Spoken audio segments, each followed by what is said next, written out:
আসসালামু আলাইকুম ভিউয়ার্স, আশা করছি আপনারা সুস্থ আছেন। আলহামদুলিল্লাহ আমিও অনেক বেশি ভালো আছি। আর যেখান থেকে ভিডিওটি দেখছেন সবাইকে ওয়েলকাম জানাচ্ছি নতুন একটি ভিডিওতে। আমি Mohammad Mehedi Hasan. Intel core i5 এর 14 জেনারেশনের একটি প্রসেসর আমার হাতে আছে এবং যারা ইন্টেল দিয়ে পিসি বিল্ড করতে চাচ্ছেন তারা এই প্রসেসর দিয়ে এই মুহূর্তে পিসি বিল্ড করতে পারেন। আর একটি ছোট্ট নিউজ লিক করছি, সেটি যাদের মনিটর প্রয়োজন মনিটর এখনই কিনে ফেলেন। 10,000 টাকার মনিটর 1,500 থেকে 2,000 টাকা দাম বেড়ে যাবে। যে মনিটরগুলোর দাম 3,000 টাকা সেগুলো প্রাইস 3400-3500 টাকা হয়ে যাবে। আপনারা এটা হয়তো বা 10-12 দিন পরেই বুঝতে পারবেন। আর আপনারা হয়তো বা খুব নিকটেও আরও কিছু পরিবর্তন দেখতে চাচ্ছেন। র্যাম এবং এনভিএমিতে প্রায় 15% প্রাইস অলরেডি বেড়ে গিয়েছে। যাদের কাছে আগের প্রোডাক্ট আছে আগের প্রাইসে বিক্রি এখনো হচ্ছে, আর যাদের কাছে নতুন প্রোডাক্ট ঢুকছে তাদের কাছ থেকে কিন্তু বেশি দাম দিয়ে কিনতে হবে। আর আমাদের বাংলাদেশে তো একটি সমস্যা আছে, যখন দাম বেড়ে যায় তখন সব প্রোডাক্ট নতুন ঢুকছে, আর যখন দাম কমে যায় ভাই আমার আগের কেনা ছিল। এই সমস্যাটি আসলে ভালো লাগে না। যাই হোক, বলে রাখলাম আগের প্রাইসে কিনতে চাইলে দ্রুত কিনেন, কারণ আমার কাছে যদি প্রোডাক্টগুলো শেষ হয়ে যায় তাহলে আমি কিভাবে আগের প্রাইসে বিক্রি করব। আর এই যে 14 জেনারেশনের প্রসেসরটি দেখেন, আপনারা অনেকেই হয়তোবা Ryzen 8500G প্রসেসর দিয়ে পিসি বিল্ড করতেছেন। তাদের কাছে প্রসেসরটি না থাকার কারণে তারা বাধ্য হয়ে Ryzen এর 5760টি চয়েস করছেন, বাট সে প্রোডাক্টের প্রাইসও প্রায় 19,000-এর কাছাকাছি। তো সেইটাও 6 কোর 12 থ্রেড। আর ইন্টেল কোর i5 এর 14 জেনারেশনে কোর হলো 10টা, থ্রেড হলো 16টা। ফিজিক্যাল কোর ফ্যাসিলিটি প্রায় 4টা বেশি পাচ্ছেন, আর লজিক্যাল কোর ফ্যাসিলিটি প্রায় আরও 4টা বেশি পাচ্ছেন। এটা নেওয়া আমার কাছে খুবই মনে হয় যে বুদ্ধিমানের কাজ। আর বাদন ভাইয়ের সেটআপ কী কী আছে আমি তো আলোচনা করবো ইনশাল্লাহ। আর যারা চ্যানেলটিতে নতুন অবশ্যই লাইক করবেন, সাবস্ক্রাইব করবেন, কমেন্ট করবেন। আমি আসলে আমার নিজের মতো করে ভিডিওগুলো করার চেষ্টা করি, সো যেভাবে বুঝি সেভাবে আপনাদেরকে বলার চেষ্টা করি। 3 বছরের রিপ্লেসমেন্ট ওয়ারেন্টি আছে, সাথে একটি কুলার আছে। তবে এই হাইলি ডিমান্ডেবল পিসিতে প্রসেসরের সাথে কুলারটি ব্যবহার না করে উনি চাইলেই পারতেন যে এখানে আরেকটি কুলার ব্যবহার করতে, যেগুলো দেখা যায় আফটার কুলারগুলো 2500-3000 টাকার মধ্যে পাওয়া যায়। ভিউয়ার্স, এখানে হলো ম্যাক্সিমাম ফ্রিকোয়েন্সি পাওয়া যাবে হলো 3.5 থেকে 4.70 GHz পর্যন্ত। 20 MB ক্যাশ মেমোরি আছে। মাদারবোর্ডের পাওয়ার সাপ্লাইটি রাখা হয়েছে হলো অ্যানটেকের 750 ওয়াট। আসলে অ্যানটেকের 750 ওয়াট এই পাওয়ার সাপ্লাইটিতে কি আছে দেখাবো, আমি চেষ্টা করব খুলে। এটা একটি 80+ bronze certified power supply, price around 6500 টাকার মতো। প্রায় 6 বছরের ওয়ারেন্টি আছে, আবার রিপ্লেসমেন্ট ওয়ারেন্টি। আচ্ছা, এই পাওয়ার সাপ্লাইটি মূলত ভাই পরে আবার গ্রাফিক্স কার্ড যেহেতু লাগাবে সেহেতু এই পাওয়ার সাপ্লাইটি লিখেছে। চমৎকার একটি পাওয়ার সাপ্লাই। হ্যাঁ, দারুণ একটি পাওয়ার কেবল দিয়েছে, আমি হ্যাপি পাওয়ার কেবলে। এবং পাওয়ার সাপ্লাইটিও চমৎকার, ওয়েট আছে।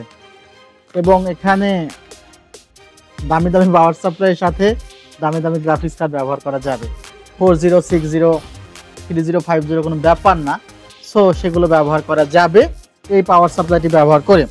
আচ্ছা, এরপরে যে কি ব্যবহার করা হয়েছে, র্যাম একটি ব্যবহার করা হয়েছে, অলরেডি ইনস্টল করা আছে। র্যাম হলো টিমে টিফোর্স ডেল্টা RGB, এটা টাফ গেমিং এলিয়েন্সের একটি র্যাম। এই র্যামটি চমৎকার একটি র্যাম, 6000 MHz এর 16 GB 1 কিট। যদিও মাদারবোর্ডে কি 4টি র্যাম স্লট আছে, আরও 3টি লাগাতে পারবেন। এখানে কি আছে, NVMe 1TB MP44L, price around 9200-300 টাকা। বাট অদূর ভবিষ্যতে হয়তো বা 15-20 দিনের মধ্যে প্রাইস 10,500+ হয়ে যাবে। সো এটা মাথায় রাখবেন যে এনভিএমির প্রাইস মাস্ট বাড়বে, স্টোরেজের প্রাইস মাস্ট বেড়ে গিয়েছে, আবার বাড়বে। 5000 থেকে 4500 এটার হলো রিড রাইট স্পিড। এখনও অনেকেই স্যামসাংয়ের নানা এনভিএমি ইউজ করে। তো স্যামসাংয়ের এনভিএমিতে সবচেয়ে বড় সমস্যাটা কি, যে এটা বাজারে অফিসিয়ালগুলো সেভাবে পাওয়া যায় না। আর আনঅফিসিয়াল এনভিএমিতে যে সমস্যাটি মাঝে মধ্যে হয়ে থাকে, আমি একটা ছোট্ট এক্সাম্পল দিই। আমার কাছে একটি এনভিএমি আছে, তো এনভিএমিটা 980 Pro Gen 4 এর এনভিএমি। তো এটার সমস্যাটা হলো যে এখানে আমার শোরুমে যতগুলো মাদারবোর্ড আছে কোনো মাদারবোর্ডে এটাতে যে মাদারবোর্ডে লাগাই সে মাদারবোর্ডে এটাতে 0 স্পেস দেখায়। আর যার কাছ থেকে কিনেছি তার কাছে গেলে এই এনভিএমিতে আর কি ঠিক আছে দেখায়। আবার সে আবার আমার মাদারবোর্ড দিয়েও দেখায় দিবে না, ঠিক আছে। তো মহা মুসিবতে পড়ছি, সেজন্য নিজের কাছে রেখে দিয়েছি। তো সেজন্য বলি যে ভাই অফিসিয়াল প্রোডাক্ট কিনেন, আপনারা শান্তিতে থাকেন, আমরাও শান্তিতে থাকবো।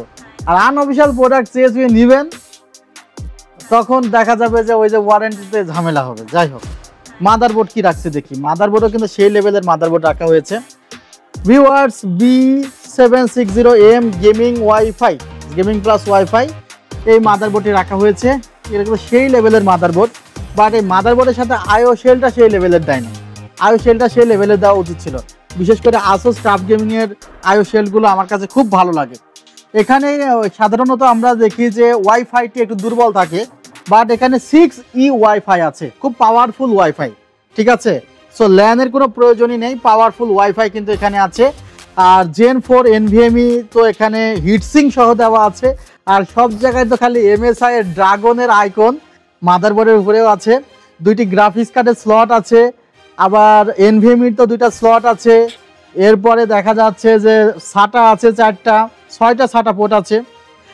সো দারুণ একটি মাদারবোর্ড। এখানে আবার ডিসপ্লে পোর্টের মধ্যে HDMI পোর্ট আছে 2টা, ডিসপ্লে পোর্ট আছে 2টা, টোটাল 4টা ডিসপ্লে পোর্ট আছে।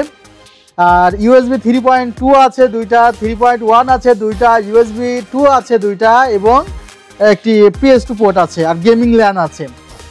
দারুণ একটি মাদারবোর্ড ভাই, দারুণ একটি মাদারবোর্ড, আসলে চয়েস আছে।